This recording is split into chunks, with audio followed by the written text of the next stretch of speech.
రాక్షసుడు లోకాలన్నిటినీ బాధ పెడుతున్నాడు. నువ్వు ఎలా చనిపోతావురా అంటే, నా ముఖం ఉన్నవాడు చంపితే నేను చచ్చిపోతానన్నాడు. కాబట్టి ఇప్పుడు ఏనుగు ముఖంతో పిల్లవాడు రావాలి. కాబట్టి పరమశివుడు ఏమనుకున్నాడంటే, అమ్మవారి ఒంటి మీద ఉన్న పసుపుతో తయారు చేయబడిన వాడు కాబట్టి సాక్షాత్ శక్తి సంపన్నుడు. ఇటువంటి పిల్లవాడికి ఏనుగు ముఖం ఉంచితే గజాసుర సంహారం జరుగుతుంది. అందుకని ఆయన ఆ తలకాయని తొలగించి ఉత్తరాభిముఖంగా అమంగళకరంగా తలపెట్టుకుని నిద్రపోతున్న ఏనుగు ఎక్కడైనా ఉంటే దాని తల తెంచి తీసుకురామన్నాడు. అది కైలాస పర్వత సానువుల్లో పడుకునుంది ఒక ఏనుగలాగా. దాని తల కోసి తీసుకొచ్చారు. అప్పుడు ఆ తల ఈ పిల్లవాడికి పెట్టి ప్రాణప్రతిష్ఠ చేశారు. చేస్తే ప్రాణప్రతిష్ఠ అంటే జీవం పోశారు. ఇప్పుడు ఆ పిల్లవాడికి ఏనుగు ముఖం వచ్చింది.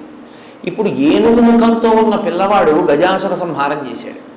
గజాసుర సంహారం చేశాడు కాబట్టి మీరు నేను సంతోషంగా ఉండగలుగుతాం.